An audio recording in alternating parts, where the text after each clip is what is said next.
Hello दोस्तों, आप सभी का स्वागत है मेरा यूट्यूब चैनल में पोरबंदर बजीज पेरोट में। और आज हम जाएंगे हॉर्स फार्म हाउस में जो कि बटुकसी रायजादा का horse farm house Porbandar Gujarat में आया हुआ है। और उनके पास बहुत तरह के हॉर्स है, काठियावाड़ी, मारवाड़ी, और सभी हॉर्स को अच्छी तरह से केयर करते हैं और अच्छी तरह से रखते हैं। और हॉर्स को कैसे केयर करते हैं वो सब दिखाएंगे। और इस वीडियो में हम दिखाएंगे हॉर्स का नाखून कैसे काटते हैं, वो भी दिखाने वाले हैं।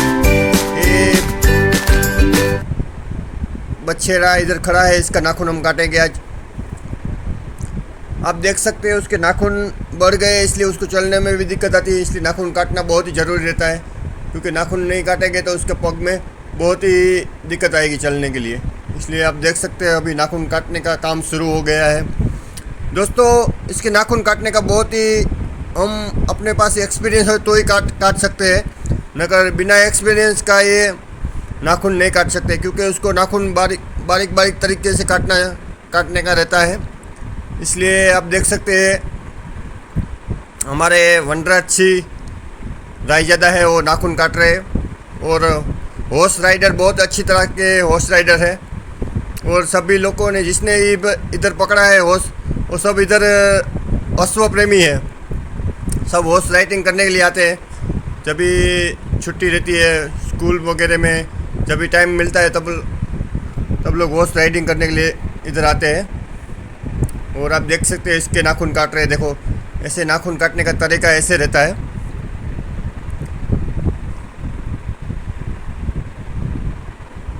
थोड़ा मुश्किल रहता है नाखून काटने का, क्योंकि ज़्यादा नाखून कट जाएगा तो उसको खून भी निकल सकता है और चलने में भी दिक्कत आ सकती है। हम देख सकते हैं दूसरे पैर के नाखून देखो कितने बढ़ गए हैं, इसलिए इसके नाखून इसलिए काटना ज़रूरी रहता है। अब देख सकते हो नाखून काटना बहुत ही ज़रूरी रहता है।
इसका अभी नाखून कट गया है। देखो, इसको लेके जा रहे हैं वनराज।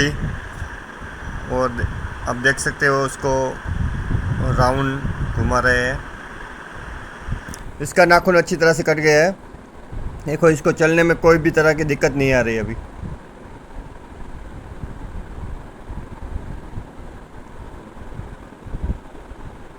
अभी इसको भी क्लीनिंग करने का ज़रूरी है। बछेरी है छोटी सी।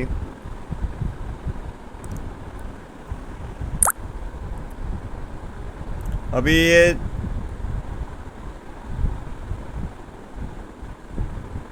घोड़ी की भी नाखून काटेंगे। वो बोल रहे अभी नाखून काट के मैं थक गया हूँ, इसलिए थोड़ा रेस्ट ले रहा हूँ। को नाखून काटने का एक तरीका रहता है। जब नाखून काटते हो तभी उसका दूसरा पैर, पास वाला पैर थोड़ा ऊंचा करके रखना चाहिए, क्योंकि उसके इसी हिसाब से जो भी ये अश्व रहता है वो कंट्रोल में रहता है। इसलिए आप देख सकते हो इसको अभी नाखून ठीक तरह से काटते हैं और सकता है, अंदर से भी सफाई कर रहा है।